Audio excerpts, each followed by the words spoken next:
fire away. The only thing we have to fear is beer itself. Beer. So many choices. Only no function beer well without. Woohoo! Beer!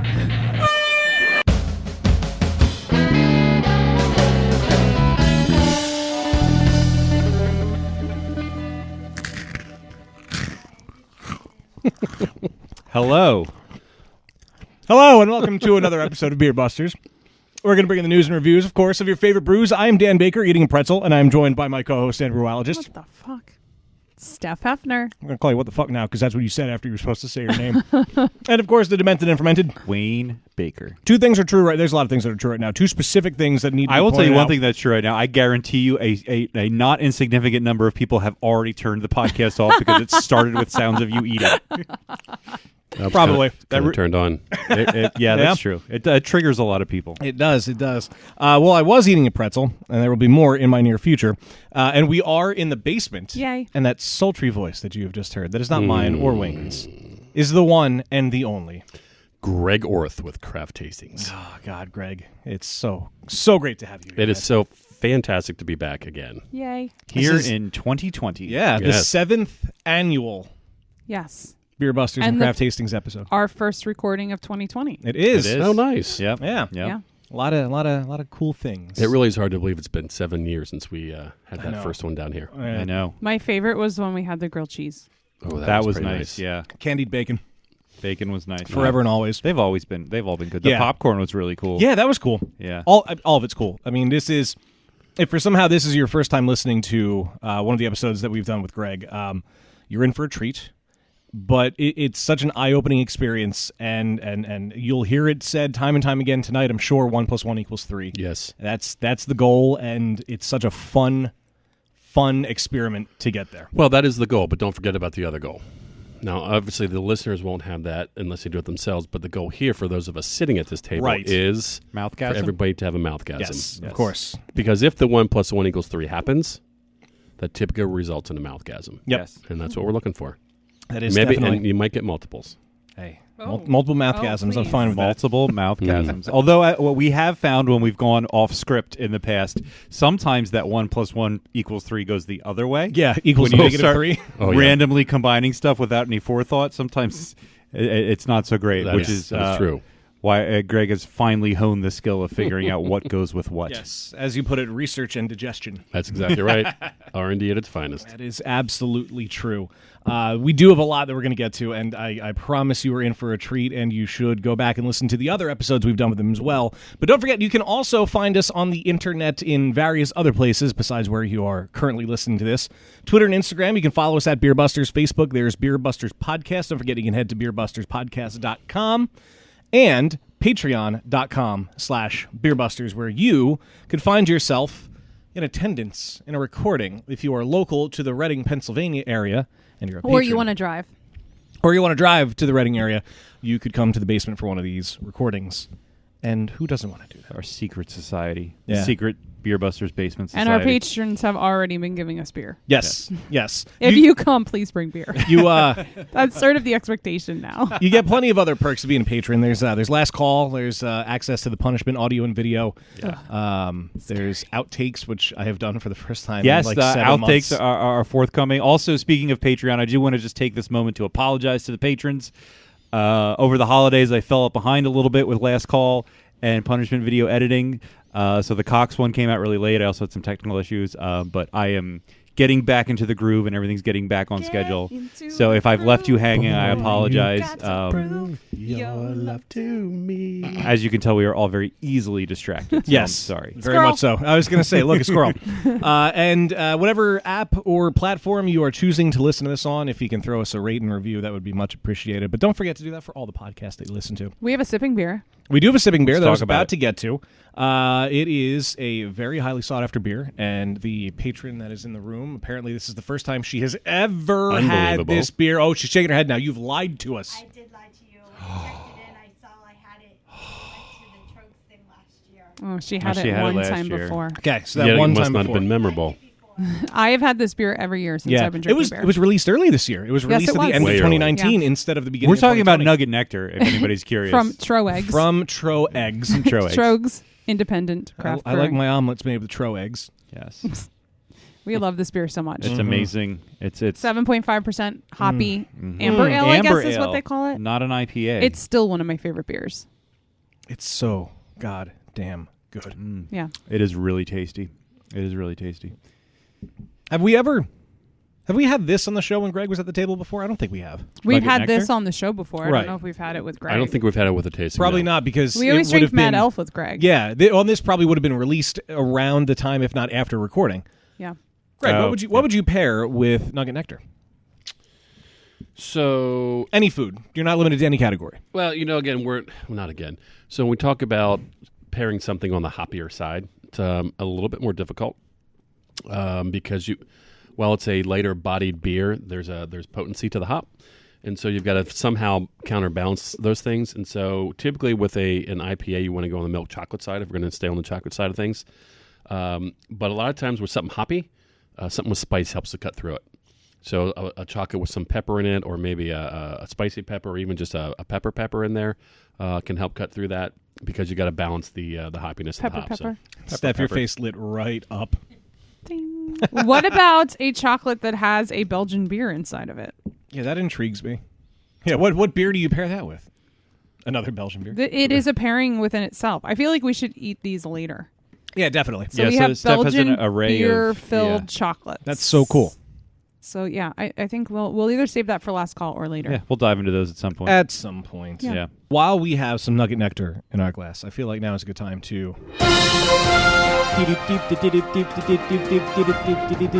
do a little bit of news. I wasn't going to do any news because I wanted to get right down to business, but Steph insisted that I read You a need to do story. one story so we can drink the Nugget Nectar. We really just wanted to fill time while we drink the Nugget Nectar. Exactly. That's Yeah, all pretty there was much to it. Steph sent me a couple articles before we started recording. One caught my eye, and I skimmed it right before we started. And it has to do with PBR. They have been making a lot of moves recently, and this one I'm very intrigued to see what comes out of it. Back before IPAs had the hipster beer market covered, they say, Pabst Blue Ribbon was the can brew of choice for trendy types looking to shun the mainstream. But in the past year, Pabst has rapidly expanded its product line into all sorts of new arenas like whiskey, hard coffee, and hard seltzer, just to name a few. I've had the hard coffee. Thank you, James. I want Is to it try good? that. It's really fun. I've had like 4 people tell me that they were going to save me something. really I've never good. had it. It's really fucking is it good. really Good. It is. It's Wow. good. Cool. I wanted to try the whiskey very badly. But now they have, coming soon to their portfolio, Captain Pabst Seabird IPA. They have announced that the Captain Pabst brand is going to be their new luxury beer brand, which Captain Pabst. this article on Yahoo says, and I kind of agree, it somehow feels like the perfect name for this. They're kicking off the line with the flagship IPA, Seabird. They build the beer as a highly sessionable premium IPA brewed with Magnum, Citra, Cascade, and Mosaic hops, which takes its name from brewery namesake and early partner, Captain Frederick Pabst's last steamship, which was a catalyst in his decision to enter the beer business. For now, the IPA is a Midwest exclusive, with 16-ounce cans being sold across Wisconsin and the greater area of Chicago. Hopefully they decide to expand that. It's not the first time they brewed an IPA, of course, but they are crafting an official offshoot brand, and this shows that they hope to take its crafty side a little more seriously. They say they're lucky enough to be the stewards of so many great classic American trademarks, but none of those marks really highlight the person or people that founded the original brands, said Pabst general manager Matt Brune. They thought creating something new based on someone who played such an integral part in pioneering brewing in this country was a really romantic and deserving story that consumers would be interested in hearing. Now, to further solidify the new label, Pabst has also decided to relaunch its Milwaukee taproom as Captain Pabst's Pilot That is hard. House. Captain Pabst. Captain Pabst. That's a mouthful. Captain I mean, I Pabst. appreciate the historical connection, but Right. it's really tough to say. Yeah. I was going to call it like CP. Blue Ribbon Select. Actually, yeah, that would have They made more should have sense. Oh, I like consulted a that. linguist. Yeah, exactly. Captain Pabst's You're Pilot a cunning House. linguist. The grand reopening. Captain Pabst Pilot House, CPPH. Yeah. That's the initials don't even roll off the No. tongue. The grand reopening is going to take place on March 28th of 2020, which is actually Frederick Pabst's 184th birthday. Cool. How about that? I hope they expand it. I hope that we can get it out here. PBIPA. If you end up in Chicago, Oh, yes. bring some back. I might have to do that. I might be going to Chicago. Nice. I love Chicago. Alert. Never been. What? I know. I've been I know. Never a either. couple times. I Yeah. love that city. I've been craving a legit Chicago deep dish pizza for like I 10 do. years. I am. I'll I'm give you a list of places to go. contractually obligated to mention that I'm going to Chicago with my girlfriend Jess because she texted me earlier and said make sure I mention her on the podcast. So Oh, hi, Jess. Does she listen? she does. Oh, I did Yeah. not know that when I set you up for that. at least one of our legit significant others and/or friends listen. Yeah. That's all I got in the news. I'm just going to ignore the other stories, Steph, that you had. You just want to get to business. Business. Couple episodes ago, you and I may have joked around about pivoting to Booze Busters. Yeah, Booze Busters. I think this is the start. I think it I- is. Was Was that a too, and, legitimate conversation you yes. had? Yeah. How much more can I say about beer? A lot. I'm not gonna don't take that in any other light. But there's other stuff that's out there that makes you feel all warm and fuzzy inside, and you have decided Like to bring. love. Fuck that, no. And Greg, you've decided to bring So we're changing some it other up stuff. this year. Which, dude, I'm so happy about that. So I wrote on the table here that 2020 is the year for no beer. So for those listeners that are in for the first time or haven't heard of craft tastings, we specialize in doing craft beer and chocolate pairings. That's our specialty. We do a lot of other stuff, as we've done on the other shows, where we've done beer and bacon, beer and cheese, beer and grilled cheese, beer and popcorn, and beer and waffles. Beer and waffles, yeah. You name it, we've done a bunch of stuff. So anyway, that's the focus of what I do and what we've done here. However, we're going to pivot a little bit this year. Reminds me of the Friends episode. You remember that one? They're carrying the sofa up the steps, and Ross is like, Oh, yeah. pivot! Sorry. Anyway, so this year we're going to pivot. We're going to make a little bit of a turn and kind of go off script a little bit. Now, I did ask Steph ahead of time if we're allowed to do this. She said that's he fine. asked permission. How sweet is that? Because I want to be respectful. So this year, we are going to, again, I brought no beer with me, and what we're going to do today is we're going to do some whiskey and chocolate pairings. God bless America. So one of the things that I've been, as you guys are talking about potentially pivoting to, Booze Busters, but Craft Tastings is also doing a little pivoting where we are looking at doing some whiskey and or bourbon and chocolate pairings. Nice. And so I've been doing quite a bit of R&D, research and digestion, on the on whiskey and chocolate, and have found some really pretty phenomenal things out there in terms of pairing those two things together. So I figured, why not share that with my Beer Busters friends here at our yearly episode. And honestly, I've only released this to the public. I did one tasting where I did a beer tasting. At the very end, I said, hey, by the way, can I do some consumer research with you guys? Mm-hmm. I did one whiskey and chocolate for them. Did one other one at another tasting. But other than that, this has been... We like being your guinea pigs. This has been held kind of back, and so this is very guinea piggish today. Because you guys might say, this sucks. Hopefully you won't. But that's How what we got can today. it? Yeah, it's got to be I good. mean, yes, at the end of the day, it's I'm excited for this. I don't think it's going to suck. I'm It's going to good love stuff. it. I'm going to love every bit of it. Yes, you are. so that's what we're gonna do. So I'm prepared to do 6 pairings if we want. Oh shit! Oh yeah. Doesn't mean we have to, Oh, we're doing 6. but I brought stuff for 6, and we're gonna kind of go all across the board. We have some whiskey, we have some bourbon. Because all bourbon is whiskey, but not all whiskey is bourbon. We'll get into Yes. that a little bit. Yeah, That I actually knew. I knew that, but I don't remember why. And we'll talk about what that is. And Yeah. so to any of the hardcore whiskey / bourbon folks that are in the audience, I by no means am any expert. So it's more about the pairings that I do, but I know enough to be dangerous around some of the facts and whatnot around. And that raises an interesting question. Not to go on a tangent right Sure. off the bat, but do you think it really requires an extensive knowledge of either half of the pairing equation beyond just like being able to tell what tastes good together? Like, do you think you'd be able to? I mean, you came from a chocolate background and you were really into beer for a while, but do you think your knowledge of beer and chocolate? I mean, it helps you come up with pairings faster, but you really just have to have a palate and kind of know. It's all palate. Like, you don't really have to know much about the actual No. distilling process. And, Nope. And same thing with beer. You don't need to know how beer is made per se to be able to know what pull the tastes flavors good. out and know it Yeah. tastes good, right? Yeah. So Yeah. I just like to be educated a bit about the stuff that I do. Because when I have a tasting, people obviously are going to ask. ask questions. Yeah. And so I don't want to look like too much of an idiot. I do that pretty well on my own. So it's just good to know some. Yeah. I know enough facts to be dangerous. Put it that way. Right. So, yeah, that's what we got going on. So why don't we just get started? We're not going to do a pairing yet. Let's just get started with drinking a little bit of whiskey, and we'll kind of talk about what that's like. So Okay. Now we're speaking let's my start language. off with that, and then we'll kind of get our We have a lot to learn. get our taste buds acclimated, and then we'll kind of go from there into some pairings. Does that work for you guys? That works for me. All right, awesome. I will say right off the bat, of the three of us here at Beer Busters, Dan probably is the most experienced with bourbon/whiskey. Not I that would you would agree. call yourself any kind of expert. No, not at all. I'm And more of a gin drinker. Yeah. this excites me about potentially learning more about bourbon and whiskey because I've had a few that I've liked. I've had some that I haven't, and I don't know the difference. I don't know why I like one versus another, versus another, other yeah. than obviously the taste. Right. His face looks serious. Okay, we're gonna do this one first. Okay, I just want to. That's it. Yep. Oh, I love There's a that. bottle I of got- that in our dining room. Yep. A Stolen Wolf. I've been there. I've seen that. That's the one. Yep. Is I that the got rye? Dan- You got me the rye. The rye was delicious. I'm actually excited, really excited to one? try this. There it is. That's the one. stuff. They had a. This. Is the good stuff? Oh. All right, here we go. Anyway, let me just get some stuff out here. What's that one?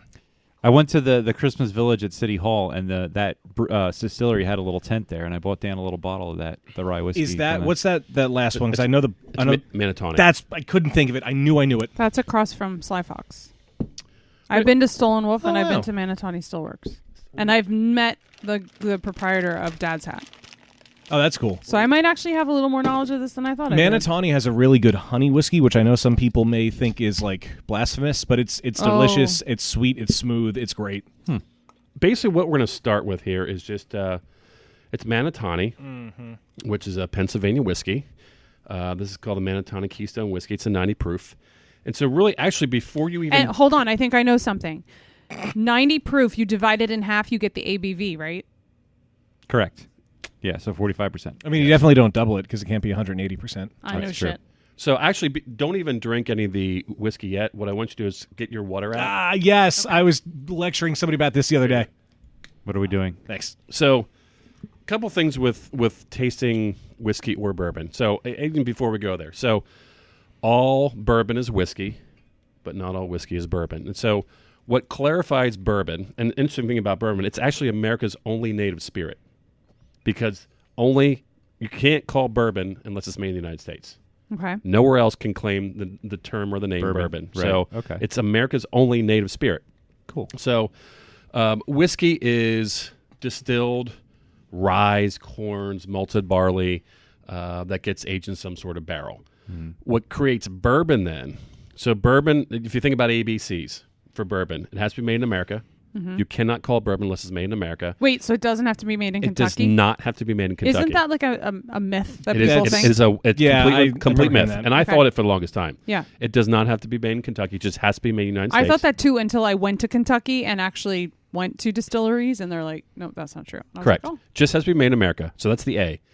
B is it has to be made or it has to be aged in a charred white oak barrel, Okay, virgin so barrel. the B is barrel. Virgin America, barrel. It has to be a first use white oak barrel that's charred. Okay. That's the barrel part. Then the third thing, or the C, is it has to be made of at least 51% corn. If you have those, now there's some other restrictions about the proof going through distillation, the proof going into the barrel, the proof going out to retail. There's some rules about that too. But basically, it's got to be made in America. It's in a virgin white oak charred barrel, and it has to have 51% corn. Okay. If you have those three things, you can call it bourbon. American So- barrel corn. And the reason that whiskey and especially bourbon have such a more distinctive taste is because of the sweetness that it has. And that corn is such a vital part of Right. of the taste and the sweetness of bourbon. Now, there's some other rules too, is where you can't add anything else. You can add nothing else. So basically, all that you have to control is the corn, obviously the water, and the barrels. And basically, what do they say? 70-some% of the flavor of bourbon comes from the barrel itself. Right. And so then you could have 30 different trees represented in one barrel because there's 30-some staves in a barrel. It can be the terroir at which those trees were grown, It also has to do with the location and the weather of where these barrel houses are. So when you think about in Kentucky, they need the winter to shrink down. They need the summer to expand. So there's so many variables in that regard. But it really comes down to the ingredient and the barrel is what gives it its taste. So anyway, so let's just drink a little bit of this Manitoni. So Yes, again, please. this is a whiskey, 90 proof. So drink water first. Okay. Okay. Kind of get a little bit of water in your mouth. Typically, the first sip of any whiskey or bourbon is going to be shitty. It's just very alcoholic. So just take a little. I don't smell it first. You can. I always feel like I should smell shit first. But the first taste is actually usually not very good. I mean, in all honesty, and that's common It's harsh. And that's just because you have to start. Your mouth has to get acclimated a little bit. So That's now, why I didn't like it for so long. so now what I want you to do is take another sip of water, but Okay. leave a little bit of water in your mouth, and then drink a little bit more of the whiskey. Notice the difference. Oh, Notice the difference. it's smoother. Yeah, it does mellow it out a lot. Yeah. And so basically, there's a lot of old wives' tales about how you're supposed to drink whiskey or bourbon. You know the right way to drink it. However, Through you your want. mouth. However you want it. Yeah. That is truly the best way because there are some people that drink it neat, and neat is simply straight up. Yeah. There are some people that drink it with one rock. There are some Ice. people that drink it with ice. There's some people that drink it with crushed ice. On the Or rocks, with what? and I mean Some people ice. add water Some to it, people right? add Water, water to yeah. it. And by the way, every single one of those is completely Yeah. legitimate way to drink whiskey Yeah. or Yeah. bourbon. I- Because everybody has a different palate on what they can handle, where they can take. Yeah. And so basically what you do is with something like this, if you find one that you sort of like, play around with how much water until you get the flavor that really appeals to you. That's how you drink it. I like the oaky sweetness that's left in my mouth. Yeah, it And does. what It does leave behind a pleasant aftertaste. Yeah. Another way you can do is if you have some straws, you can just take straws and just drop a little water in it too. Just kind of see where's the balance for you. I like the idea of just leaving a little water in your mouth, though. And notice how it took some of the alcohol bite away. Yeah. And Yeah. you really start to taste the oak and Yeah. some of the vanilla and some of the Yeah. sweetness that comes in these, and it's absolutely unbelievable, right? So again, this is the Manitoni. Again, a nice little, and I wanted to start with something here and made in Pennsylvania. And so And let's for just talk anyone about, that might not be aware, Manitoni Stillworks is located in Pottstown, right across from the Sly Fox Brewery in Pottstown. There is also a tasting room in Philly, East Passyunk somewhere. I've actually never been. Passyunk. I say Passyunk. I know I'm wrong. Passyunk. With the whole whiskey and the rocks thing, I see your hand. We'll get to you. I typically prefer mine on the rocks, and I've lectured people about it. And they look at me weird. Some people look at me weird when I do it. And like I drink it how you want, whatever. But I know there has been some kind of science or some kind of like renowned whiskey people have said that their preferred way is on the rocks because as the ice melts a little bit, it puts the water into it, which releases more aromatic Absolutely. flavor as you go. So each sip winds up being different. well, if you think about how when we talk about beer, how you don't want to drink beer super cold, Right. right? Yeah. So, and when the beer starts to warm up, it opens up like a rose. What the water does to the whiskey or the bourbon is the same thing. It opens up some of the flavors of what's going on in there. And again, it's a preference thing. Yeah, Really is. exactly. Drink it how you want. Jen. So my question is, you mentioned that people drink it on the rocks, but some people use crushed ice. Yep. So what's the difference between using a regular ice cube versus crushed ice? The difference is personal preference. That really is all it is. Yeah, the crushed I would imagine would probably melt quicker, which would dilute it sooner. And like I kind of like these days the burn up front and then the ice mellowing it out as you get to the bottom. But the problem is, if you don't drink it fast enough, not that I ever have that problem, at the bottom it just winds up being mostly melted ice with a hint of whiskey, and I don't like the bottom of the glass. So I personally like just either one big ice cube or Yeah. like the big ice cube balls that you see in bars nowadays. Those are so Those are cute. cool. Yeah. That's what I prefer. And if I don't have that, then I'll just grab like a typical refrigerator ice Yeah. cube and put one or two of them The in there. few times that I do sip on any kind of spirit, bourbon or whatever, it's always a couple of ice cubes and just like a tiny pour and just like little sips. Yeah. And the nice thing about the tiny pour then is it's not gonna be diluted so much. Yeah, Right. yeah. As opposed to filling up a big, Yeah. water Because bottle I full. can pound beers till the cows come home, but when it comes to alcohol, I gotta. I know. Yep. Yeah. That's why I'm a little scared. Yeah. tonight. So again, all with good. So now that you've got just what are some of the flavors that you get? Heaven. Wait. I get a lot of caramel in the aroma. Remember, when you smell, keep your mouth open. Oh yes, that's right. Sorry. See, this is the thing. It's really tough for me to get past that burn Like I can smell all the nuance, but as soon as I sip it, it's just like. But think of what happens. I'm going to put some water after in it. that burn. Can I do that? Or is that okay for the process? Sure, or, Like, or, cut or, it. or just put some water in your mouth before you drink it. Either or. I like that yes, there's the burn that's there. There's no hiding that there's a hit that you get up front. But as that goes away, it reveals the flavor. That's what I love about this. You have to just like focus on it for a little bit. This one it's a great way to start because there is a little bit of vanilla there. I get the caramel. You're right. I get in the aroma, which goes into the flavor a little bit. The oakiness, the smokiness, a little bit out of it. The corn sweetness. Yeah, this Manitani I fucking love. Okay, so let's pair this bitch up. Oh yeah. Okay, let's pair this bitch up. So. If we go back and talk about some of the beer and chocolate pairing that we've done, there really isn't and you kind of alluded to this a little bit, Wayne. There's not a whole lot of difference in how we do this stuff. You got to match intensity, some of the same things that we talked about before. And so knowing that these are very high alcohol drinks, we've got to find something that's going to be able to kind of cut through some of that, right? Because otherwise what will happen is if you have something that can't, all you're going to taste is the alcohol. Or if you go with something super uber dark, then you're going to miss the flavor of the alcohol. So same kind of thing where we got to balance it out. So what we're actually going to have, and we have not used this chocolate at all in any of our past shows. It's from Alter Eco, not Ego, Eco. If you want to take a look at that. So it's Alter Eco, and it's called their Deep Dark Salted Brown Butter Organic Chocolate. Oh my god! Wow. That sounds amazing. So it's a 70% cacao bar, which that just simply means... You said brown butter, so I'm all in. 70% just simply means what percent of the cocoa bean salads are used in the chocolate. So 70% of it, and then the rest is made up with other additives. So this is that chocolate. Just grab a piece off of here. Where is Alter Eco from? I knew you were going to ask me that. I don't remember. Switzerland. Oh, Switzerland.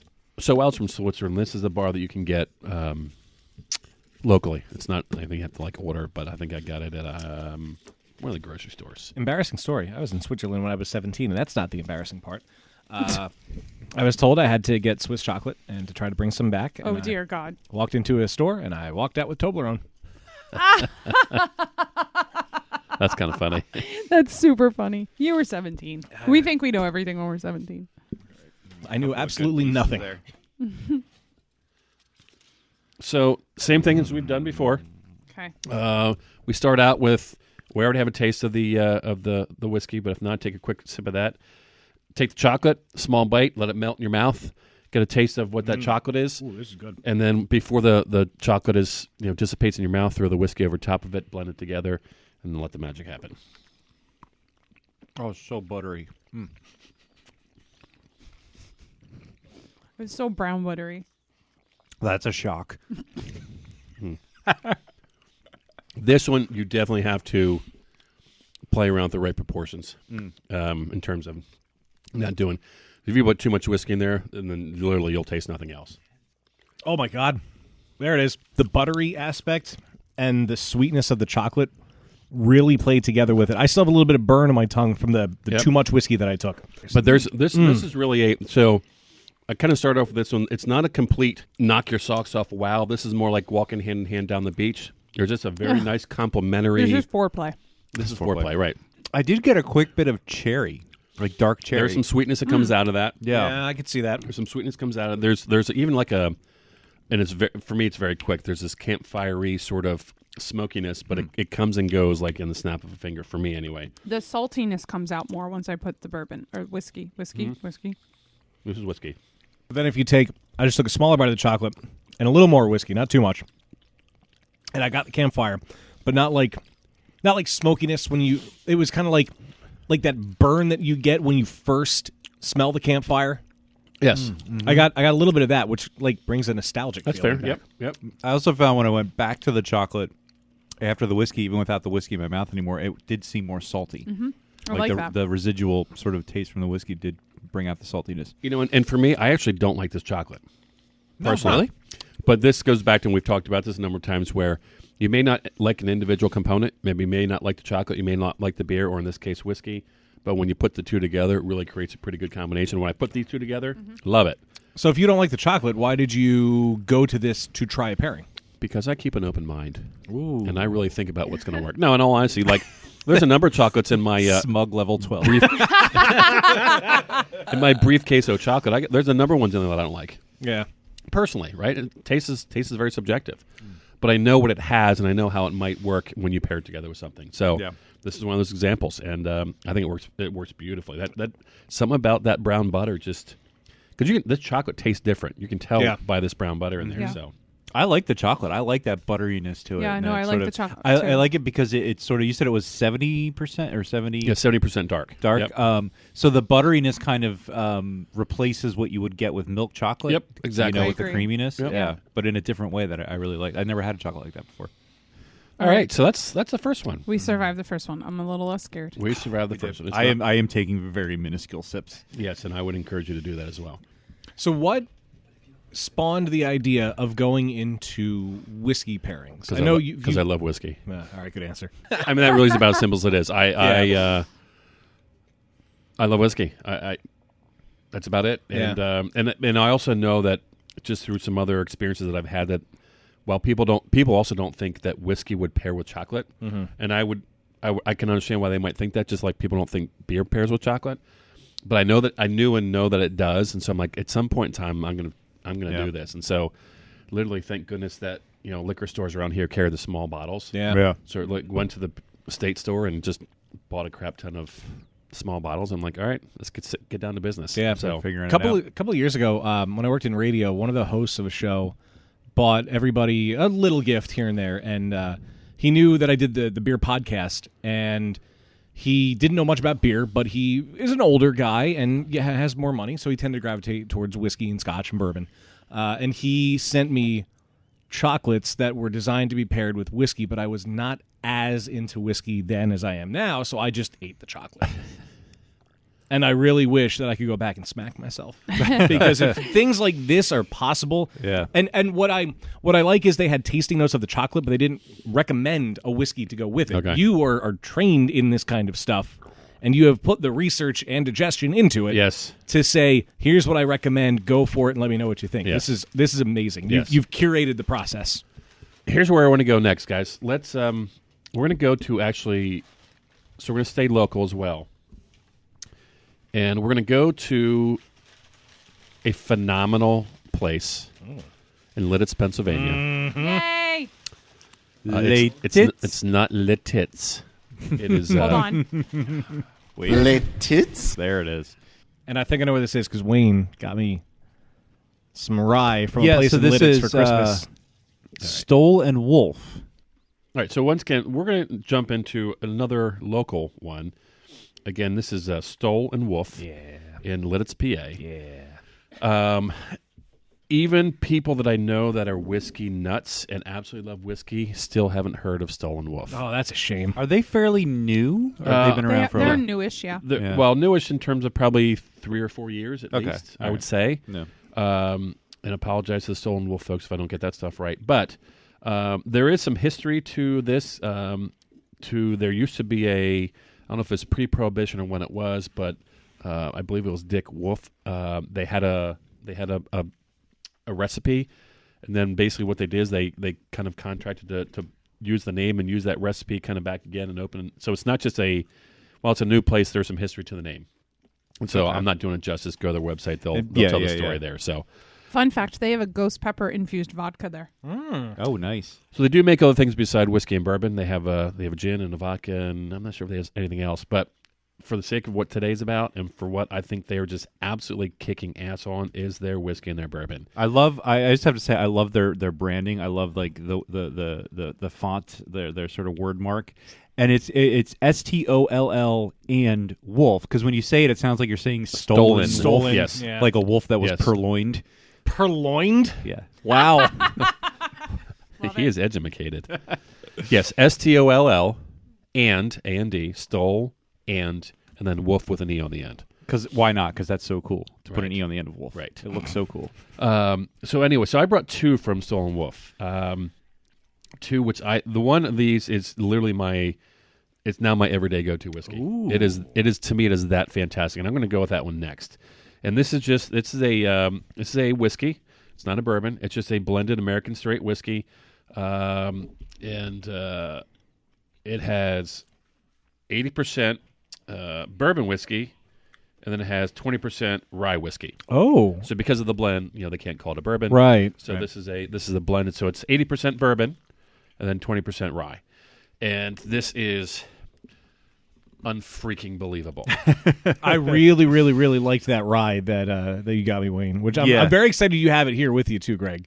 But I do have the rye, which we'll do next from Stolen. yeah, I'm anxious to try this because I was wandering around the Christmas Village at City Hall in Philly doing Christmas shopping, and they had a little tent there I came across, and I was like, oh, whiskey stuff. I should get something for Dan. No whiskey stuff. So I just picked out, I don't know what I was doing. I just picked out something random. I know I like rye and beer, so I thought.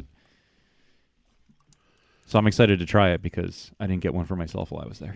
All right, so again, we have be judicious with the tasting of this because we want to get a quick taste of the whiskey itself, and then we'll have a little bit left to do the pairing that we've got with it. So again, keep your mouth open while you smell.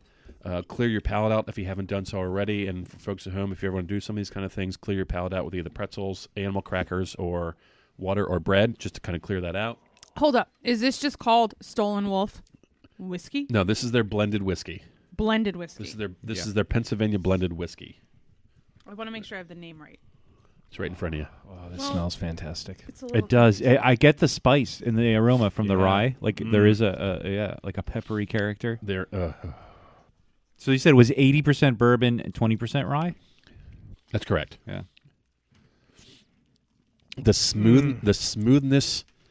Now, if you remember when we just had the Mount Tony, it was pretty potent at first. Yeah, it was very pronounced. Now, granted, that was the first one they had of the night too, but this whiskey is so Yeah, this one definitely flipping smooth. slides into those DMs. I mean, and there is some Okay, Lizzo. There's some amazing sweetness to this whiskey. There's even a little bit of apricot in there. Do you need help? Ron can't figure out the spout. A professional. I was do it. just that. going to say that. That's like when you can't open the pickle jar and you hand it to someone else and they just pop it right off. Oh. It's like Thank you. I don't know words to Like describe what I'm flames tasting. on the side though. of my face.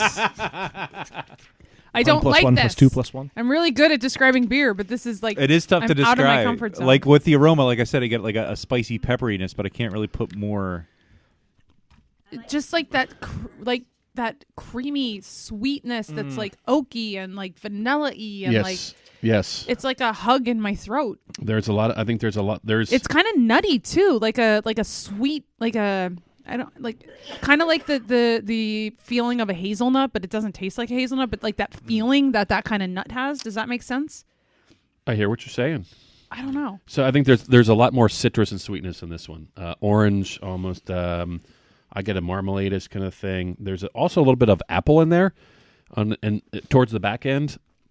I think when some of that citrusy sweetness wears off, there's some appleiness to it, and there is some spice in there, almost like a apple cinnamon. But there's a lot of vanilla. Yeah. And these other ones are very subtle, but it's very very citrusy, very orangey, very vanilla-y, but super freaking smooth.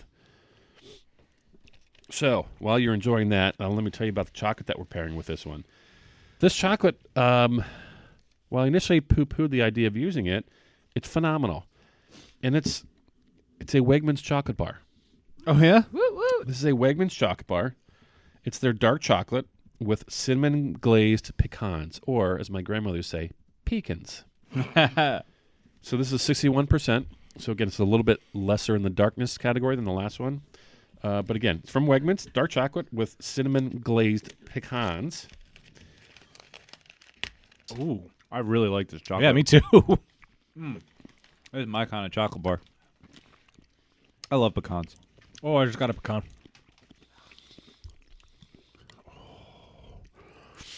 I heard that. I just had a gasm.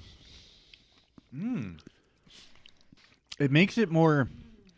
The only thing I think of is like decadent and indulgent. It makes it richer. Like Gooderer. Like a really really rich brownie. Is what I got. Yeah. I just got it. Mm-hmm. No, that's the perfect, like the That's a perfect way to describe it.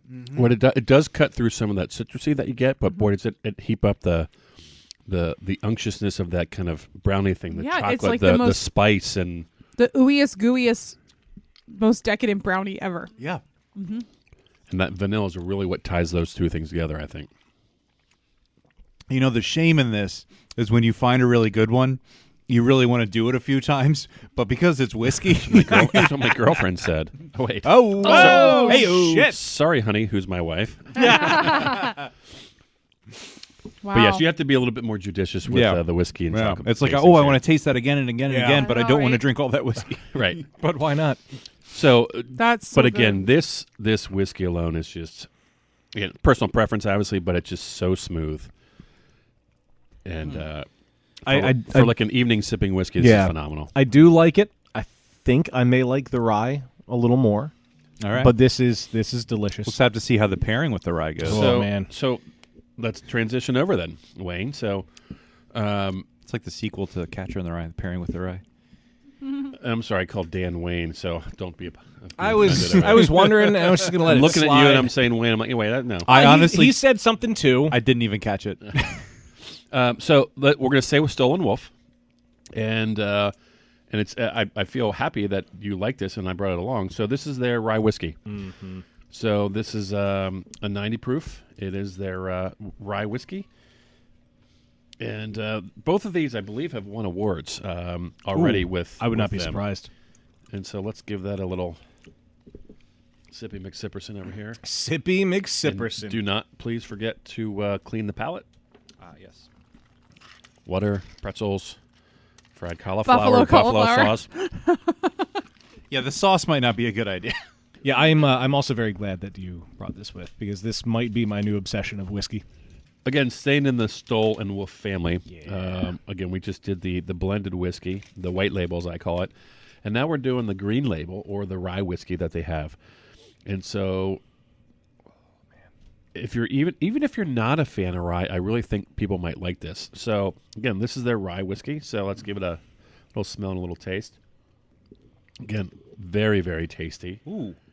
Very yummy. Much more intense flavor. So it's got more of a bite than the other Yeah. one. The other one I- was a little smoother. I think I'm finally getting past that alcohol hump. That's always so hard for me. It's probably why I don't Yeah. drink a lot of bourbon. It's tough for me to get past that, but I'm starting to get the other flavors a little quicker. But now. this is a very good way to see the contrast. Where yes, Yeah. that last one was very creamy, smooth, sweet. While this is still sweet, it's just very much more kind of spicy Yeah. and well, Earthy? obviously rye-y. yeah, 'cause I would it's describe it as rye. like sharper. Sharper. Yeah. that's Yeah, I like yeah. that. Yeah. Right. So again, I'm a rye fan, so I think this is pretty awesome stuff here. I do have a quick question. You mentioned the white versus green label. Is that like a standard thing? Because I No. know there's other whiskeys that have like green label. No, so this it's is just kind of this whatever. is just what Stoll. I just Wolf thought maybe has. green was always the rye. It's or- the only way that I can keep them apart. All right, fair enough. Because I know Jack Daniels has a green label. I don't know what the difference is. I think that one has apple in it. Seriously? Yeah. Oh, I thought it they, was. they have a line that has apple. They do. Oh. Okay, so now that you're enjoying the rye, let's talk about the pairing that we got with it.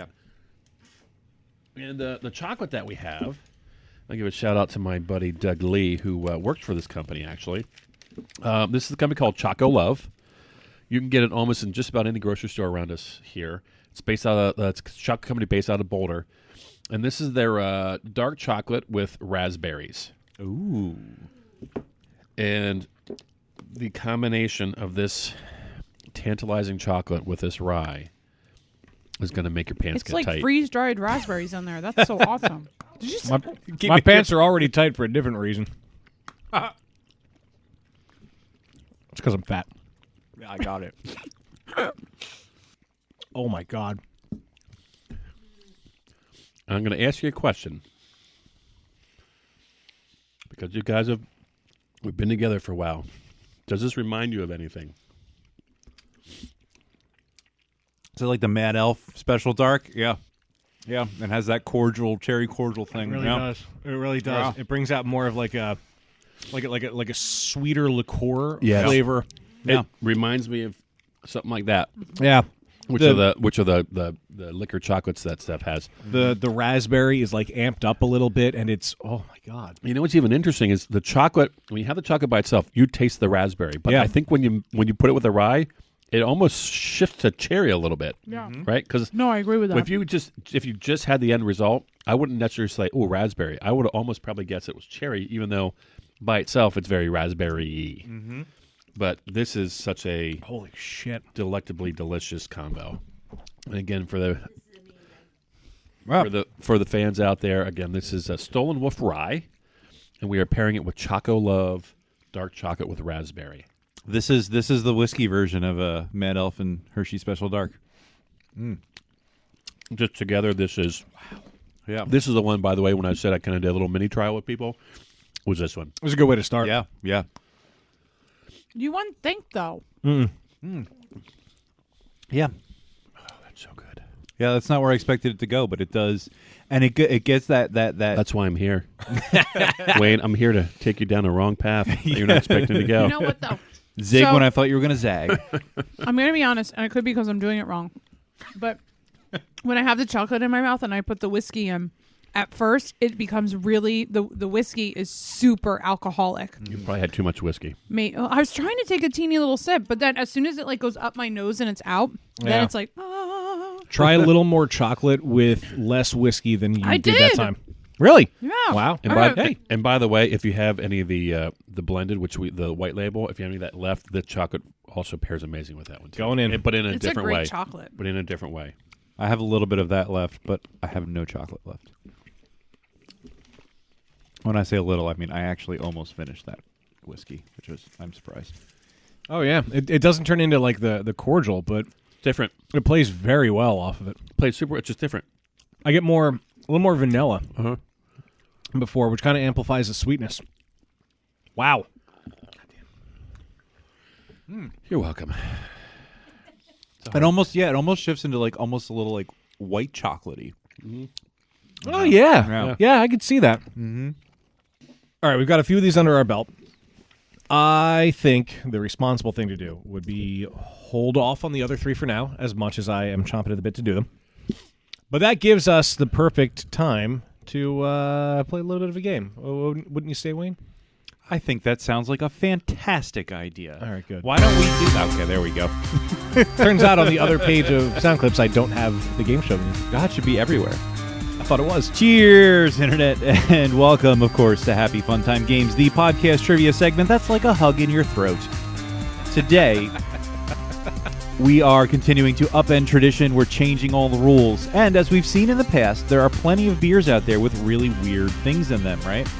But if you expand your search for strange alcoholic beverages to include all manner of spirits, a whole new chaotic realm of insanity opens up before you. Yes, we are playing There's Weird in My Booze. Woo. Today I will be presenting to you an array of liquors that have a host of increasingly unusual adjuncts in them, and you must, as always, guess from multiple choice options what is in these boozy beverages. Now, as always, there is no prize for winning Happy Fun Time Games, but there is a punishment for losing. Now, this is the first time Greg has been involved in an episode where there is a punishment on the line. So, he might not come back after tonight. That's basically what we're coming down to. Today's punishment, I'm going to reveal to you now. So while I was researching these weird liquors, I came across some really bizarre Liquor. Hardly even know her. But sorry, I couldn't resist. I came across a bunch of weird mixed drinks and shots, and one of them caught my eye. It is a shot called the Infected Whitehead. I encourage our listeners to Google it because it looks just as gross as it sounds. It is 1 part vodka, 1 part Bloody Mary mix, and a scoop of cottage cheese. That's not right. That's just gross. It is just gross. That's kind of the point. So the loser is going to have to, I mean, if you do a shot, that'd be pretty cool, but at least taste it. We're going to mix one up. You're going to taste it. I'm sure some other people are going to taste it. That's what's on the line, ladies and gentlemen. So we will begin to my left with Dan, and our first liquor of the game is called Cynar. This was launched in Italy in 1952. It's a brand name proprietary liqueur that is bittersweet, pungent, and versatile. It is made with a mixture of 13 plants and herbs, but gets its name from the botanical name of its main ingredient, Cynar scolumus, better known as artichoke, Brussels sprouts, or asparagus? I'm gonna go asparagus. Dan is going with asparagus. What's the name again? The booze is called Cynar. It comes from Cynar scolimus, which is better known as artichokes, Brussels sprouts, or asparagus. I'm gonna say artichokes. Steph saying artichoke, and finally Greg. I'm going to go with asparagus. Asparagus. Dan and Greg saying asparagus. They are wrong. It is artichoke. Steph was correct. Cynar. I'm not drinking that fucking shit. Cynar is an artichoke-based bittersweet liqueur known for its versatility and distinctive flavor. The secret recipe, which has remained the same since its creation, is based on some of the natural substances found in artichokes, including, quote, cynarine, whatever that is. It has a modest ABV of 16.5%, and it is often used as a digestive aid. It is distributed internationally, but is found mainly in Italy, Brazil, and Switzerland. So there you go, Cynar. Moving on to our next drink of the game. This is difficult. Slip there. I know, right? And this one I'm not going to tell you the name of, but it's an English farmer's vodka. It is made by a farmer in Dorset, England. It is a sweet vodka that boasts hints of vanilla and cinnamon and is made with something that the farm has in abundance. Is it eggs, milk, or bones?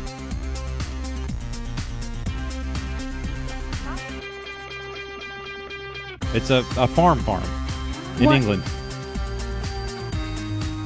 They farm farms? They farm farms. Wait, it's a farm, what? it's farms all the way down. Farmception. Why would they use any of those things? They used Like, one I of could them see bones as like a clarifying agent, maybe. for Jello shots. Wait, is this actually in the vodka? Yeah, it's used to make the yeah. How would they use eggs or milk to make vodka? How would they use bones? Fucking magnets. How do they work? Well, do you want me to teach you right now? I could teach you, but we're not magnet busters. All right. I don't even know what to say. Well, you got to pick one: eggs, milk, bones. I guess bones. All right. Steph is going with, I guess, bones. Oh, Greg. fuck. This is ridiculous. It doesn't even make sense. It's supposed exactly. That is the point. My logical answer would be bones. All right. Also going with bones. Lots of bones to go around. Dan. My logical one was milk. Logic prevails. It is milk. Hey! What the actual motherfucking fuck? Black Cow Pure Milk Vodka is Ew. distilled from the whey of grass-fed cows. Ew. The idea came to dairy farmer and vodka fan Jason Barber when he was brainstorming a way to diversify. Barber's an idiot. Diversify his business. It is marketed, to be as smooth enough to drink solo, but also good for stirring into cocktails like dirty martinis and Moscow mules. You can also get Black Cow vintage cheddar cheese, which is made from the curds left over when they make the vodka. So there you go. I'm not gonna lie, I kind of want to try that. Curds and whey. Yeah. No. Yeah. It's won awards, actually. Stupid. You're Fuck. just afraid of losing. This game. Moving on to our next alcoholic beverage of the game. And Greg is going to guess first on this one. This is Gilpin Family Whiskey. This is not something you can find in your local liquor Sounds store. like an incestuous family to begin with. Well, things are going to take a dark turn from here on out. Somewhat of an art project designed to raise awareness of a prevalent medical condition.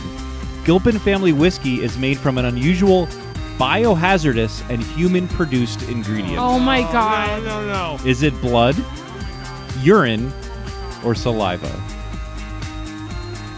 What is it called again? It is called Gilpin Family Whiskey. Fucking. Are all of those things Saliva. legal? He's saying saliva. You can't buy this in stores. Dan?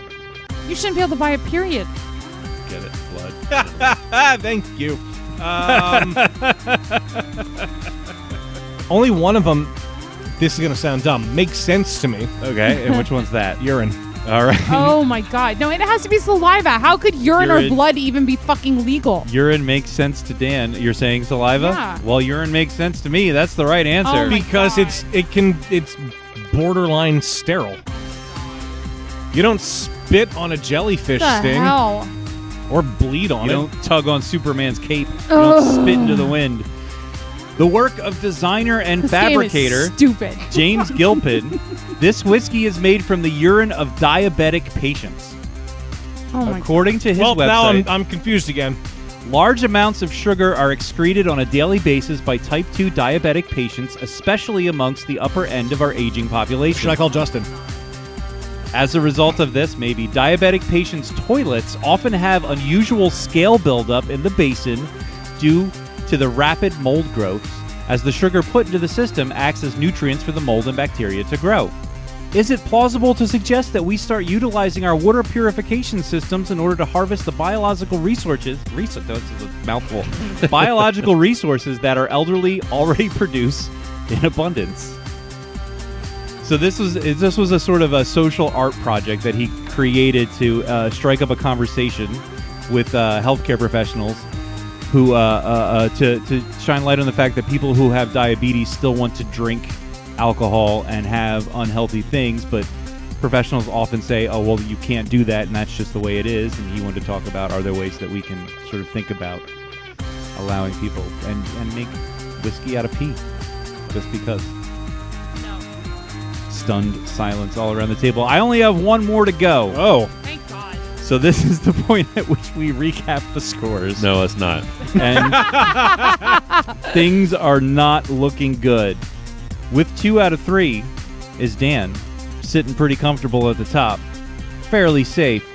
Steph has one correct answer. Our guest, Craig, Nothing. has said C, the third option for everyone, and everyone so far has been wrong. That means the next one's your. So we're going to Next time, swing. just go for it. We're going to reset and let Dan go first so that All right. you can guess last. That's what you get for being in last place. You at least get The to pressure build. guess last so you know when everyone else says first. So, Dan, this last one is called Sangsul. What? Yep. Part of an Eastern medicine tradition that dates back centuries, this Korean rice wine is pretty much extinct today and was made with an especially unappetizing ingredient. That's all you get. Imagine that. Imagine that. Is it dog semen, Oh, no. monkey teeth, Oh my God. or human feces? Oh my God. This is fucked up. Terrible. You know, the best thing is I have like 6 more that I'm saving because I want to do this again. No. How do you extract I the figured- dog semen on a consistent basis? You manually masturbate caged animals for artificial insemination. Red Rocket boy. Red Rocket. Hey, let's go. Let's go, dogs. Let's go dog semen. It's pretty sad when dog semen is the one that seems to make the most fucking I know, sense. right? I know. Let's go dog semen. Dun, dun, da, da, da. Are you saying dog semen as well? Yes. All right. Dog semen. Well, the only So way you're that I gonna could have to- potentially tie with Steph is to say something Say opposite. something- So let's go with. Oh God. Should I go How about teeth seeds? Go teeth. Going with the teeth. All right. Saying teeth. Dan and Steph saying semen. None of you are correct. God damn it. And I was going to say Oh, the thank feces. God. Oh, wait. Oh, I'm safe. I'm wrong, but I'm safe. I'm wrong, but I'm safe. I'm wrong, but I'm safe too. You were gonna be safe no matter what. Tongsul, spelled Tongsul, is a Korean rice wine mixed with the fermented turd of a human child. Particularly bizarre sentence. Why I a never thought I would child? say. Why a child? It's more pure. In 2013, Vice magazine found a traditional Korean medical doctor who claimed to be one of the last people who knows how to make it. Dr. Lee Chang-soo sadly told of his regret It's that not Dr. Who Flung Poo. Who flung poo? That feces is no longer widely utilized in Eastern medicine. Ancient Korean medicine books claim that human and animal feces can heal bad bruising, cuts, broken bones, and is even an effective remedy for epilepsy.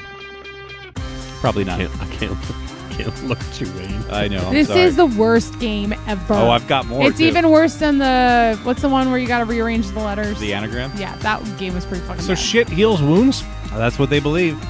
So don't pee on the jellyfish thing anymore. Just rub shit Just on it. shit, yeah. Also, don't pee on the electric fence. The drink is believed to have pretty much disappeared by the 1960s, and the I wonder why. average person in modern day South Korea would probably have no idea what it is. Oh my god. But it is a thing that people once did, and a few people probably still do. So, I mean, the scores The writing's We on don't the need wall. to. We don't need to recap. I lost. Greg got absolutely none correct. Dan got 2. Steph got 1. So it looks like an infected whitehead is in your future, Greg. I'm sorry. Bring it. man. I'm sorry. You know what's going to happen? You're Bring gonna it. you're gonna have to find a chocolate to pair with it. Oh. Yikes. Maybe that'll help take it down a little bit. But we got half an episode to go before we get to that. And before we move along any further, this is, of course, the part of the podcast where we shout out to our most generous patrons on Patreon. And I would like to begin with a new patron Yeah. that is not at the shout-out level, but I thought it was cool that they support us. They signed on. They probably only did it so they could hear their own bonus content. Thank Cox you, Brewing. Cox Brewing Company, for signing up to become on the electric fence. our newest patron. We love those guys. But we would also like to thank the following individuals very sincerely. James Lamberg. Joe Mansell. 9. Jill Chivers. If you're not a lank, you're a wank. Sean Sullivan. I want to freeze it and just lick it on the porch. PA Brew Review. In a can. Mark Badunio. That went on longer than I thought it was going Same to. here. Topher Simmons. That's a 10 for good, buddy. Poor Man's Brewing Company. Kathy Obashevsky. Tell me what you want, what you really, really want. I'll tell you what I want, what I really, really want. That's your buddy. Eric Dixon. Clams? Nate Fochtman. Ain't nobody got time for that. Brian Mills. Peanuts. Wolfgang Von Colt. I don't have a beer. Neither do I. Jen McDonnell. Jalapeno. Marilyn Engelman. No. Josh Price. You guys want a bonus beer? Ron McDonald. Moving on. And Victoria Miles. As always, if you want to find out how you can get on this list, how you can get behind-the-scenes perks, how you can watch our friend Greg drink an infected whitehead, go to patreon.com/beerbusters to sign up to become a patron. But Dan, what happens now? We got to raise money for the inevitable lawsuit. Fair enough. Say, Yvonne, remember when I said I'd have to send away to NASA to calculate your bar tab? Oh, yeah. We all had a good laugh, Mo. The results came back today. You owe me $70 billion. If your life were a Dungeons & Dragons campaign, you might have access to the first-level divination spell, Comprehend Languages. Unfortunately, life is not a Dungeons & Dragons campaign, and magic isn't real. But what is real is Rosetta Stone. Rosetta Stone continuously sets the standard in learning to enable people to change their world by learning a new language through innovative, technology-driven learning solutions used by thousands of schools, businesses, and even the government. They offer courses in 30 languages. They do English, Spanish, Mandarin. They do weird stuff like Swahili, Swedish, Tagalog. No offense to people who speak those languages. Those languages aren't weird. I just meant obscure. The app is available on iOS and Android. You can take it with you wherever you go. And Rosetta Stone is offering listeners of Beer Busters a 24-month subscription for less than $8 a month. To get in on this deal, go to rosettapodcast.com/beerbusters. That's rosettapodcast.com/beerbusters to start your language learning journey today. No. Your beers. No, your Bourbon. beers. I knew one of you was going to do that. I was debating. Steph, and I have not genuinely wanted to know for a very long time, what do we have? I'm kidding. I'm sorry. I'm very excited for this, though. Shut the hell up. I love you. So I'm going to admittedly say that I don't know a lot about bourbon. So I went to our friend Lou Bryson. Oh, yeah. And I dug through some of his articles, and I found an article from Tasting Whiskey that Lou wrote about, and it's 6 things to know about bourbon. So I thought this could be educational. So this distinctly American spirit has been shaped by everything from France to firewood and weather. It is likely that we will never know with certainty the first person to distill corn into whiskey, and why should we? We don't know who first distilled barley into whiskey, or in Ireland or Scotland either, but here are a few things that we do know. First, bourbon by the rules, which Greg sort of alluded to earlier. To be bourbon, whiskey must be first made in and aged in the U.S. Second, made from a mash that is at least 51% corn. Third, distilled to a proof no higher than 159, which is 79.5% ABV. Fourth, aged in new charred oak barrels and put into the barrel at no more than 125 proof, which is called entry proof. and 5 bottled at no less than 80 proof with no coloring or flavor added. Although most of it is, regulations do not require that bourbon be made in Kentucky. Bourbon is fermented almost entirely in column stills that were traditionally made from cypress wood. When cypress was just no longer available in the quantities needed to build the tanks, master distillers determined happily that steel tanks would make the same whiskey. Some distillers still use cypress. That's their tradition. The most common explanation you'll hear on why oak barrels are used for aging bourbon were charred is that it was done so they could be reused. The charring, the explanation goes, would take the smell of the previous contents out of the wood. There's evidence, though, that the barrels were deliberately charred to affect the flavor of the whiskey, emulating the aging process used for French brandy and cognac. The popularity of these two imports in New Orleans may have been what led Kentucky whiskey makers to adopt the practice. So unlike Scotch, very little of bourbon's flavor and character comes from the size and shape of the still. Instead, bourbon gets at least 50% of its flavor from the barrel. The longer the bourbon spends in the barrel, the more oak flavor it has. Charring begins the process of breaking down lignin, I don't know if that's how you say it, which is the natural polymer in the wood. And as alcohol continues the breakdown, it creates flavor compounds that give the whiskey its familiar characteristics, such as vanilla, and the source of bourbon's creamy vanilla notes. So the higher the heat, the bigger the spice. Equally important as the barrel to bourbon's flavor is how and where the bourbon is stored. In 1996, Heaven Hill's Bardstown facility suffered a disastrous fire. 7 warehouses full of bourbon were lost, and an 18-inch deep river of burning whiskey flowed down the hill and destroyed their facility. That's fucking metal. As a result, whiskey warehouses are now required by regulation to have sprinkler systems, multiple escape routes, and be surrounded by a berm to contain burning whiskey. Didn't one of the ones in Kentucky just have a big fire too, not that long ago? Yeah, I remember hearing about that. I remember seeing I one. thought you were It was either Jim Beam or Jack Daniels. I remember seeing something online a while ago. What was Jim Beam? That I think Lou Bryson shared, but it wasn't recent, about one of them. Jim Beam. I mean, that's freaking scary, but like a river of burning whiskey. Oh. It's metal. There it is. And here's an article from just a few weeks ago. Jim Beam to pay $600,000 fine for bourbon fire that killed fish in Kentucky and Ohio rivers. Poor fishies. Poor fishies. Guess they had a tiny berm. Should we drink more? Sure. Yes. I feel like you should hit the button even though it's not beer. Let me get back to Hit that it. page. Hold on. Hold you. Hit it. Whiskey. Bourbon! Round 2. Frank. Also chocolate. All right. Let's get back in the game here a little bit. Let's do it. So we got 3 other ones we're going to do here this evening. The one that we got right now is Dad's Hat. Dad's Hat is another Pennsylvania product. This is their rye whiskey, and it is finished in vermouth barrels. And this has been a highly rated product in some pretty respected publications. I didn't know it was aged in vermouth Yes. barrels. That kind of explains some of the extra bite. Did you say dry or rye?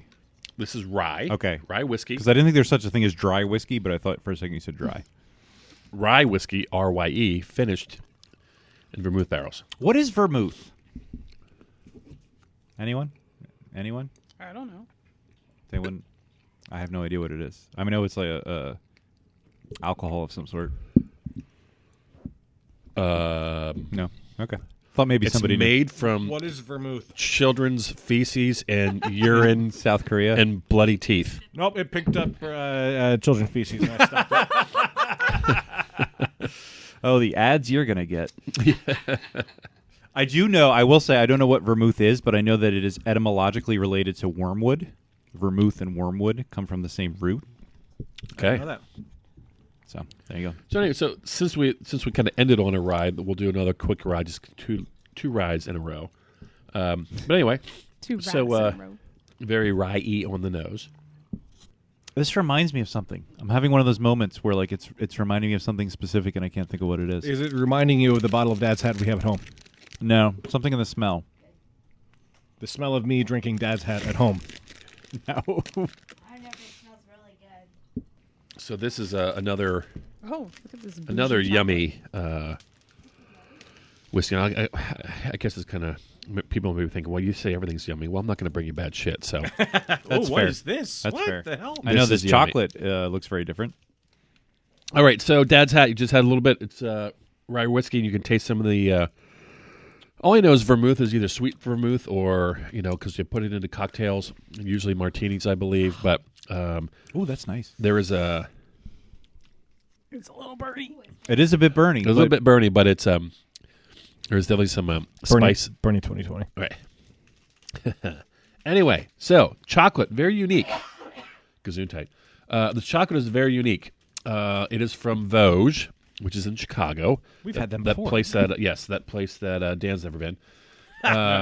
So this is called their London Fog. It is a white chocolate with Earl Grey tea and lavender. Nice. A very unique chocolate that I wouldn't have initially thought would go with this, but it does. So, give it a shot. Eat some of the chocolate. Chocolate itself is very interesting. It's yummy. Wow. With the lavender, it's very floral. Oh, Dan just made a What face. the fuck? Yeah, there's some crazy shit going on in this one. There's like there's an extra spiciness kind of. Yes. There's God damn it, what is it? There's so much going on. In There's this one. there's something else. There's something else that I can't. The lavender is still there. It's amped up a little bit, but there's like something else in the very, very, very back end that I love can't this really chocolate. place. I do love this chocolate. I don't usually like white chocolate. Oh, I like white chocolate. This is good. Yeah, I'm finding it hard to pick out the flavors because this particular whiskey is really good, but it is very. It's really potent. You Potent. got to do just. Yeah. I get a lot more of the tea flavor that comes out of the chocolate. There's still a lot of spice that happens as well. Somehow the creaminess of the white tries to balance out the heat, but I get a lot of tea in there, which the chocolate itself, it's there, but not too much. There's just a lot going on here. There really is. It's very complex. But some crazy, and again, the chocolate alone is just unique. When I eat the chocolate, it smells like my college roommate's room. Oh boy. The kind of incense pot smoking, Yep. kind of just candles and all that kind of put together. It's kind of what that reminds me of. Yeah. I get lemongrass. Yeah, there is an earthy grassiness. Yeah. And as soon as you started saying the tea comes out more, maybe it's psychological, but I did start to get a really strong like black tea feel to it. Oh, I'd never gotten that before until. Yeah. Did you say crunchy? It tastes like tastes crunchy. crunchy. It's got like a little. Tastes a little purple. Crunchy's not a flavor. No, it's got like grains to it. I know what you mean. This is really. There's a lot. There's a lot going on here. Like every time I try it, something new pops out. Oh, we're gonna do that one next. The lavender, I kind of get like rose this time around. I see that. Yeah. Yeah, it's like the floral quality gets like less perfumey and more earthy. Yeah. That's I a see where great you're going with yes, that. Yeah. because that does happen. Yeah. I really like that chocolate. Yeah, it's good. It's really good. I really like Very that. different. It is very different. It's very good. You said it's Vosges, and is that something you can find fairly You cannot, easily? no, that's something you have to get online. Oh, really? Yeah. Unless you go to Chicago. Roger, Chicago. So there you go. Everything good's in Chicago. Right. Wayne's going to Chicago. He can pick us up. And you can buy that directly from their website, but they Yeah. you can't find that unless there's some really crazy funky like candy store or some boutique shop. That one you got to get online. Yeah. So again, that's very interesting. A lot going on with that one, where the rest of them have been pretty kind of. I don't say straightforward per se, but this is just complex. There's just a lot going on here. Yeah, there's not Both- like one thing both that with the jumps out. chocolate and the rye whiskey. There's a lot going on here. Yeah, a lot of interesting stuff. Is that from Lenny? They're local. No, they're Dad's hats. I think it's like, more Pittsburghish way. I think No, they're oh my God, Bristol, I was gonna say Ben Salem. PA. Yeah. Close. Yeah, they're close. Yeah, right outside. Philly-ish. If you drive 95 north, it's like half hour, 45 minutes. Really popular for breweries to get their barrels and age beers in. I cannot count the number of places we've gone Yeah. and they've had. Oh, it's in Dad's Tap barrels. Yeah. Nice. Yeah. All right, so for the last two, we're gonna transition into two bourbons then. So again, just realizing that all bourbon is whiskey, but not all whiskey is bourbon. And so basically, one more time, when the ABC's got to be made in America, it's got to be in a virgin white oak charred barrel, and it can all, by the way, can only be used once. Once that barrel's done, the first time, it cannot ever be used again and be allowed to be called bourbon. Oh, well, yeah. So they may ship stuff over to Scotland. They may, obviously, breweries take a lot of this kind of stuff and all kinds of other things, but bourbon must be in virgin white oak and only once. Wow. And then C, it's got to be 51% corn. So the bourbon that we're going to use here is Clyde Mays. So this is Clyde Mays straight bourbon whiskey, and this is a 92 proof bourbon. So we'll do a little sippy sip on this stuff. Sippy sip. This is the first one so far where I've admittedly gotten anything different out of the aroma by leaving my mouth open when I did it. So I kind of forgot at first, and it was very, very hot, very alcohol-y. And then mouth open, it was a lot more subtle in the aroma. Yeah. Yeah, I get a grassiness. Really? Or like a peatiness. I don't really know what peatiness means. What does peaty mean? It smells like peat. Yeah. Pete's the mossy, grassy stuff that... Oh, Pete was Kid your on the roommate. playground. Yeah, who smelled like incense and pot. His name was There Pete. Yeah, and even again, we've had a couple before, but comparing it to the last ones, the smell is very different on this bourbon compared to the whiskey. It's like Can I be real pretentious and say I get petrichor? it's very earthy and herbal. But it smells like wet rock. Being very bougie. Specifically. You know what I mean? Did you purloin that word? Yeah, I purloined the word petrichor from my pompous posterior. There you go. Oh my But even God. again, if you just take again, all bourbon is whiskey, but when you taste this, the sweetness is very different. Corn is so sweet, which is why they require bourbon to have 51% because there's so much that comes out of that, and it's just very different. By the way, all these are basically the same alcohol content. We go from 86 to 94, so it's all roughly the same, but just you can taste how different the booziness is with some of these, and like this one is very less sharp, as you mentioned earlier. Yeah. Right? It's boozy, don't get me wrong, but it's just not as sharp. Mm-hmm. A lot sweeter, I think.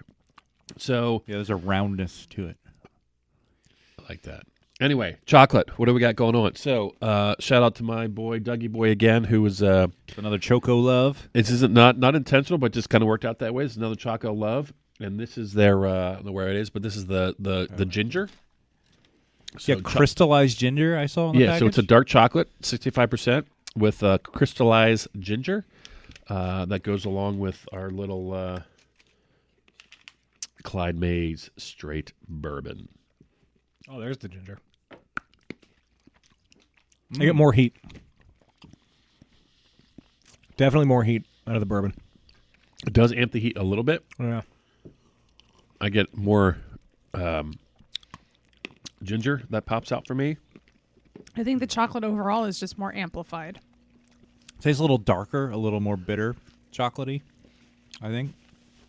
I mean, it's pretty dark to begin with, but... Whoops. Oh, boy. That clears out the nostrils. Oh, shit. All right. There is this weirdly... Hold on. Dan just got 1 + 1 is 4. There's this interesting, almost banana-y flavor that comes through if you get the right proportion that goes with the two of them. It's kind of quick, but it's in there. I can kind of see what you're saying. Oh, I think it's a little more savory. Like, what's that? Like plantains? Kind of like bananas, but a little more savory. They're more bougie. More bougie. I'm just trying to be a fucking hipster bougie over here. Can I just also take a moment to say, I love ginger in all its forms. Like, ginger is fabulous. It's such an amazing flavor. And to put it in chocolate, who'd have thought? It does take on a fruitiness. Yeah, it does. This is hard though. It is. Because you really gotta pay attention to the amount of whiskey that you're putting, or bourbon, whatever that you're putting in your mouth. Mm-hmm. So much. This is absolutely so much different than the beer side because you have to take the balance is a lot self-control. more important. Yeah. And I feel like it changes so much easier, too, when the ratios are different. Yeah. Like just a little bit. Which and makes it kind of completely fun. swings. Yeah. Yes. This time I'm going to try just getting a little bit less. But this time Yeah. I'm going to try a little bit more. There is a lot more playing around going on. All right, so all good things must come to an end, as we as much as must happen all the time. So we're just going to finish it out with one last bourbon, and the bourbon that we have for all of you is Elijah Craig. Ooh. This is a small batch, 1789 Kentucky Straight Bourbon Whiskey, 94 proof. And so we'll get a little Give me one of those, Dan.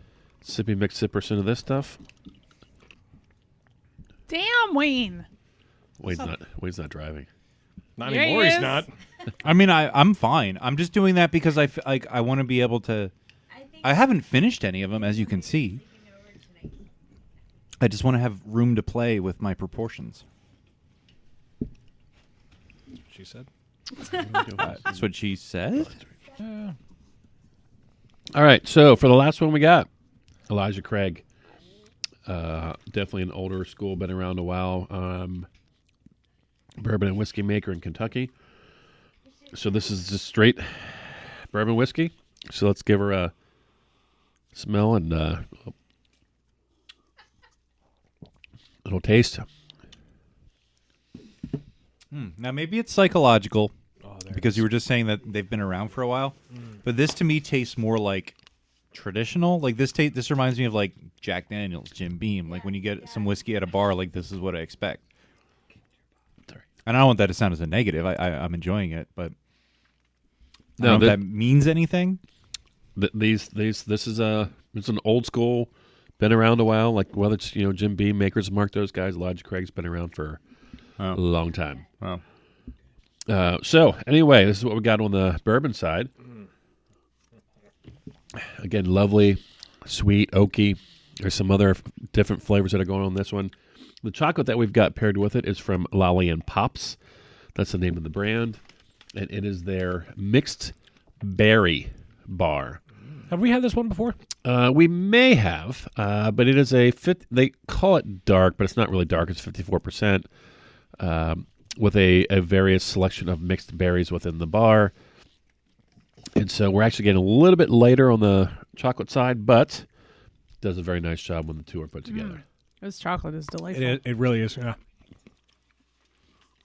I finally got the amount of whiskey right. This is just a really nice. I got like a berry and cream. There's berry and cream. To me, and I know it's mixed berries in it, which makes sense, but I almost feel like I'm getting individual berry flavors that just kind of pop out on their own, if that makes sense. I thought I was making that up, and I'm so glad you said it. Isn't that weird? Oh, my God. I agree with It's that. like you get one and you get the other, but they're dancing by themselves. Again, it's just weird how this stuff happens, right?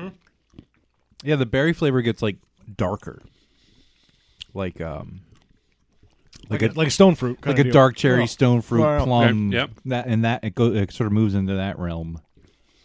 Like I got the stone fruit there, but that one rounded out with like a real solid raspberry flavor. That's where I was ending mine with most of the time too. So yeah, so that is so hopefully it was okay to pivot a little bit here this evening for our Don't ever go back to beer when you're here. our No, I really like the beer pairings. our annual podcast here together. Which This again, was I just fun. want to say thank you once again for having me on. This thank is you. fantastic. There is an unexpired invitation for you to always be on our podcast. I love it. So yeah, I just thought it would make sense to do something a little bit different, which I try to do every year anyway. But I think it's the same stuff. It's a little bit different, or as I like to say, this is identically different. This pairing lingers in my mouth. I like it. Yeah, this last one kind of This was a really around. smart one to end on. Yeah. He knows what he's doing. And I'm gonna ruin it by eating a pretzel. Yeah. There you go. When I took a bite of the pretzel, it was hot. Like it actually kind of hurt my tongue to have the pretzel. So I will say this is really interesting and exciting. One thing to note, like I said earlier, it is kind of tough because you want to keep going back to try to get the flavors, but you're drinking whiskey, so like you gotta watch your sips. And the other thing is, like we had mentioned, the ratios I feel like are a lot more delicate and it's a lot more of a balance. Like you really kind of have to find that sweet spot. Not that any of them are uninteresting. It's just you hit that like spike where all of a sudden you're like, oh, I'm getting this sudden burst of flavor that I didn't expect. Yeah, very true. It seems a little harder to find. Yes, it's but very interesting. A little bit more delicate. Yeah, precise, should we say? Maybe. Yeah, yeah. But very good. But man, what was the Stolen Wolf with the Wegmans Dark? That frickin' brownie. Yes. Yeah, I think that would be the highlight for me. That was the one that really blew me away. They were all this last interesting. one was nice though because I love how this unique flavor is lingering in my mouth. Like it's not the chocolate, but it's not the whiskey. There's just like this is the first one that really just like kind of hung out. Something stayed. Yeah. Awesome. And I'm so glad we got a throwback to the Mad Ale Special Dark. Yeah. With the other Stolen Wolf, that was the other one, right? Yeah. And yes. The Chocolate Love Dark Chocolate Raspberry, that was really nice. And I'm just picking out highlights now because I actually took pretty detailed notes for a change. That London Fog chocolate, that was an interesting pairing. But that chocolate by itself, man, I could eat that all day. That chocolate's amazing. There's some right here. Oops, I just spilled my beer. I would be interested to have that with a gin. Oh yeah, with all the botanicals that are in a gin. All right, loaded question then. Now that Craft Hastings is presenting whiskey and bourbon pairings, what do you see on the horizon as the next thing you want to tackle? Nothing. Okay, all right. You know, it's one day at a time. It's and I'm just scratching the surface on the whiskey side of things. So it's really going to be, continue to do the beer stuff, but it's also then to kind of mix this in as well. And it's tough because given what we've been talking about, there's a lot more alcohol in this, so it's hard. I can't just do a 5 pairing event for whiskey. That's just too much. And so it's more to a matter of smaller events or doing beer events where I do a little bit of both beer and whiskey potentially. But either way, it's really just continue to explore this world of whiskey and bourbon. I've been in the beer world like you guys have for so many years, and you educate yourself and you experience all sorts of things, and I'm just scratching the surface on this stuff. So there's so much out there. And just like beer, there's a lot of micro distilleries that are popping up, like Stoll and Wolf, that also adds some additional complexity to the marketplace. So there's you don't have to just go with Maker's Mark or Jim Beam or Jack Daniels or Logic Craig. There's a lot of new, again, like the Manitoni or the Dad's Hat and other brands that are around here that provide some diversity and some extra selection out there. So yeah, I've been saying for a while that whiskey is the next like craft beverage that people go crazy about. Seltzer. And then seltzers fucking popped up. I'm okay with seltzers. No loss. Would you ever consider doing seltzer pairings? Ooh. Oh, that would not work. That's cheating because they're already pretty much like that would not work. Flavor infused. Yeah. Anyway. the answer is no. All right, fair. I respect that. It'll be very How clear. about seltzers and like I'll be potato very clear chips? about that. Is it unequivocal? No. Seltzers are the new wine coolers. Whatever happened to wine coolers? Seltzers are today's Zima. That's true. Yeah. Wasn't Zima a seltzer? Yeah, basically. Yeah. Technically, yeah. Yeah. It's a malted beverage, but it was a version of seltzer. It was like a Smirnoff Ice before Smirnoff Ice. Yeah. So we have to remind the good people out there that if they are looking for craft tastings on the interwebs, where should they look to find you? So the best place is my website, www.crafttastings.com, or you can find me under the same heading on Instagram or Facebook. And Twitter. And Twitter. Yeah. I tagged you in Twitter tonight. Yeah, yes, I don't- tweeted. I don't do a whole lot on I'm not a big tweeter twatter guy. And really, basically, if you're looking for a private event where you'd like to have a tasting in your house, feel free to look me up. If you're a brewery or a restaurant that focuses on good craft beer or now whiskey, look me up as well, because at some point in time, actually, we're going to be doing a tasting at Stolen Wolf. Cool. Probably doing like a 3-flight tasting with those guys in their tasting room here coming up in the near future. That's awesome. We've already had a couple conversations about, so I'm looking forward to doing that as well. I would really like to know when that is. Yes. And so, again, follow me on any of those platforms. My contact information's out there. I do a lot of private parties as well as I do a lot of corporate events, whether it's for clients or for your staff or whatever that may be, as well as, like I said, breweries and restaurants. So that's how you can find me, and look me up if you're interested. And I really hope that you listening to this right now will seek out what Greg is doing with craft tastings and just see. I don't know that the auditory medium does it a lot of justice because we obviously have a different experience of it because we're here trying it and recording as we do it. And I hope that we're able to describe it well enough that it really entice people to do it. But even if we do what I think we're doing, I don't think we're doing the experience as much justice as it deserves. Yeah, and I was just going to say, but it makes absolutely no sense to say it right now, but I was going to say, when you listen to the episode, I mean, at this point you already have, but it's helpful to, I think, because we list all the pairings that we do on the website. Right. So, like, if you want to go back and listen to older episodes, if you haven't heard them before, take a look at that first and see if maybe you can't get your hands on some of that stuff and drink and taste and along. shout at us and tell us how we're wrong. Yeah. But yeah, I mean, or like what you get out of it, or another pairing that you enjoyed that you think would really blow our minds. Because what's super cool about this is like the pairings are really great. It's really great to experience the flavors and the amazing things that can happen by combining them. But a big part of the fun is talking about it too. Yeah, and just experimenting. Like, yeah, and just like going through like I'm getting this or I'm getting that because it is also like there is a bit of power of suggestion. Like when you say lemongrass, all of a sudden I'm like, yeah, I do kind of get that, you know. Or you say banana, and I'm like, oh yeah, I do see banana in there, or taste.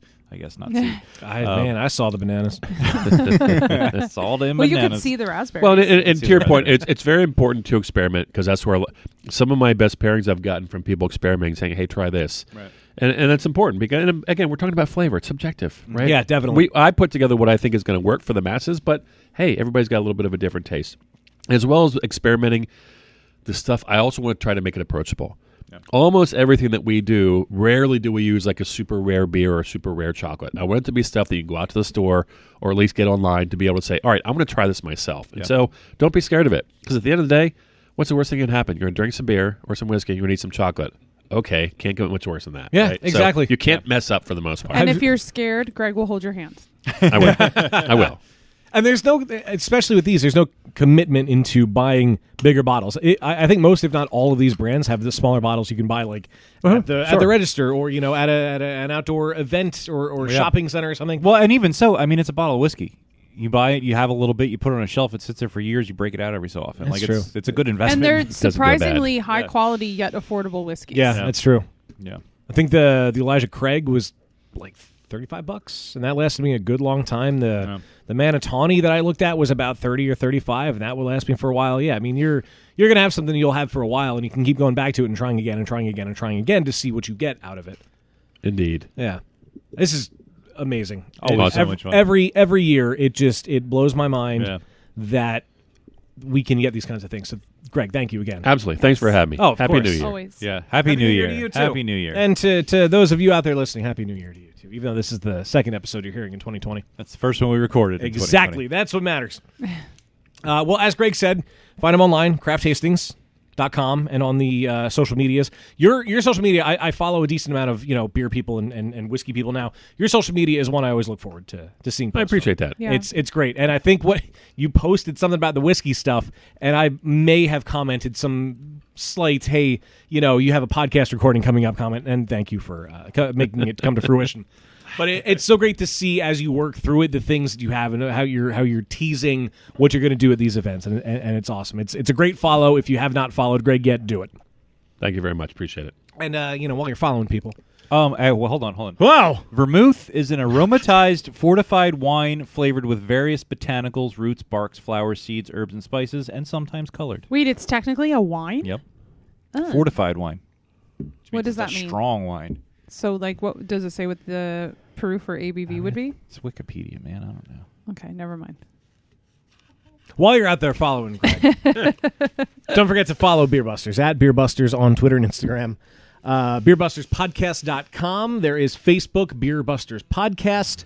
There's Patreon.com/Beerbusters, where for as little as $1 a month, you can find your way into behind-the-scenes happenings, including... It's worth $1. Including... It's worth $1. As much as we love you, Greg. If you're vain, it's worth more because then you will say your name. Oh, also, it doesn't... Oh, we're on Snapchat, too. You should give me your phone so I can snap right now. Oh, fuck. Last time I gave somebody my phone, my girlfriend sent me an intimate text, and everybody commented on it. That's sweet. I like her. It was nice. What was I saying? Oh, on Patreon, one of the newest perks now, it's not really a huge deal, but so you have to donate a certain level to get your name read on the podcast. There's a level below that now where you get your name in the credits of the punishment video. Oh. and that's For going to being be awesome. That's going to be That's coming exciting. up. All right, I gotta get out of here, guys. I'll see you. Yeah, right. Yeah. Hit the road. Yeah, but don't forget, we're going to do a quick punishment. We're going to make Greg drink something gross, maybe try to pair it with a chocolate quick, and then we're going to do a last call. Yep. So you can be a patron. Check that out. Yep, and don't forget to rate and review on your podcast platform of choice, and do that for all the podcasts you listen to. We all need it. We all love it, and that's how we find a new audience. But unfortunately, this does bring us to the end of another episode of Booze Busters. Fuck yeah! Goddamn right. About fucking time. You know how much of a pain in the ass it would be to change the name on everything? We're not changing the name. No. It's fun to experiment a little bit. And there's no We better have legal documents that say Right, that we're beer that's true. busters. Yeah. and there's no better way to experiment in the world of booze or beer than with Greg. We like Thank you, sir. experimenting. Absolutely. with Thanks for having me, Of guys. course. Well, my name is Dan Baker, and yes, I am joined by my co-host and brewologist. What the fuck, Steph Hefner? What the fuck? I forgot we started that way. And the demented and fermented. Who the hell is that? God damn it. Remember, no squids were harmed in the making of this episode. And we'll see you next time. Let's pair this bitch up.